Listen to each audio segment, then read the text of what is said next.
বাচ্চার ডায়াগনোসিস ছিল হচ্ছে septicaemia with partially treated meningitis with congenital heart disease with severe anaemia.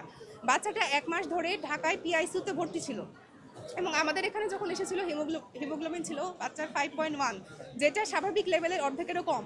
এবং এর আগেও বাচ্চার থেকে 3 ব্যাগ রক্ত দেওয়া হয়েছিল, ফলে বাচ্চার স্টোটোসিস ডেভেলপ করে। আমরা বাচ্চা অ্যাডমিশনের সময়, বাচ্চাটা ভর্তি হয় 2 দিন আগে, আমরা অ্যাডমিশনের সময়ই বলেছিলাম যে এই বাচ্চা এখানে বাঁচানো সম্ভব না, বাচ্চার যে কোনো সময় শ্বাসকষ্ট হবে, ওর আইসিইউ লাগবে। এবং সবাই জানে যে বগুড়া মেডিকেলে, শহীদ জিয়াউর রহমান মেডিকেল কলেজে এবং উত্তরবঙ্গের কোথাও আইসিইউ নাই। টিএমএসএসে আছে 4টা সিট, যেটা সবসময় অ্যাভেলেবেল থাকে না। সুতরাং ঢাকা থেকে তারা কেন এই অবস্থা এনেছে?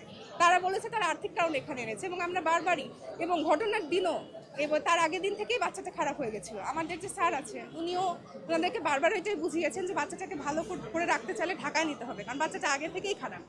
এরপরও ওনারা এই সব কিছুর পর, বাচ্চাটা মারা যাওয়ার পরও ওনারা বলে যে আমরা নাকি তাদেরকে জানাইনি যে বাচ্চার অবস্থা খারাপ। যদি তারা নাই জানতো তাহলে তারা কেন ঢাকা থেকে নিয়ে আসতো? তারা ঢাকাতে তো আইসিইউতে 1 মাস ধরে ছিল বাচ্চা, তাহলে সেই বাচ্চা কিভাবে ভালো হয়? প্রথমত পেডিয়াট্রিক্স ডিপার্টমেন্টে আমাদের কালকে যে অনাকাঙ্ক্ষিত ঘটনা ঘটেছে, এটার ব্যাপারে আপনারা সবাই অবগত আছেন। এখানে রোগীর লোকরা আমাদের উপরে ব্লেম করা হচ্ছে যে আমরা ওদেরকে ট্রিটমেন্ট দিই নাই, কিন্তু আমাদের যে মিড লেভেল ডক্টর ছিল ওনারা 30 মিনিট ধরে ওখানে প্রেজেন্ট ছিল, এবং আমাদের যে ইন্টার্ন 2 জন ছিল ওরা কন্টিনিউয়াসলি আসা যাওয়া করছে। আপনারা চাইলে আমাদের যদি হসপিটালে সিসিটিভি ফুটেজ থাকে ওটা আপনারা চেক করতে পারেন, এবং ওখানে দেখবেন যে ওখানে ডক্টররা পুরো টাইম ওখানে প্রেজেন্ট ছিল।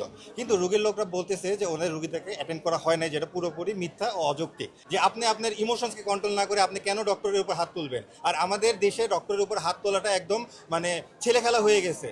মানে আমাদের যে একটা, আপনি চিন্তা করেন যে অন্য কোনো বিসিএস ক্যাডারের উপর কখনো কেউ কি হাত তোলার উপর করতে পারে, যে মানে কোনো সাহস করতে পারে? কখনো পারে না। কিন্তু শুধুমাত্র এই একটা মাত্র প্রফেশন যেখানে বিসিএস ক্যাডার হওয়ার পরেও কন্টিনিউয়াসলি সারা বাংলাদেশে ডাক্তাররা মার খাচ্ছে। কেন খাচ্ছে? এইটার জন্য প্রশাসন অবশ্যই ব্যর্থ।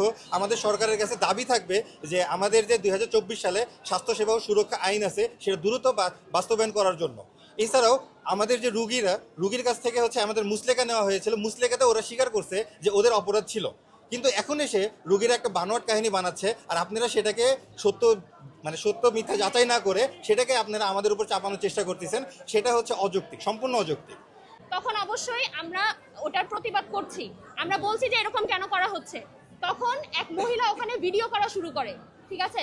ভিডিওর সময় আমরা চেষ্টা করি যে ভিডিও ফোনটা ওনার হাত থেকে নিয়ে নেওয়ার।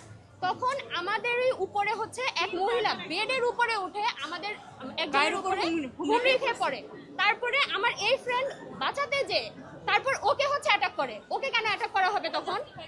এখন জাস্টিফাই করেন যে অ্যাটাক কে আগে করছে? শুধু অ্যাটাক না, ওটা তো চুল ধরে টানা, শিক্ষাগত যোগ্যতার কথা বলছেন, শিক্ষাগত যোগ্যতা। ওই মেয়েটাও তো পলিটেকনিক্যালে পড়ে, তো অবশ্যই এডুকেটেড, অতটা আনএডুকেটেড লো ফ্যামিলির না। অপরাধ তো শিক্ষাগত যোগ্যতা দিয়ে জাস্টিফাই করা যায় না।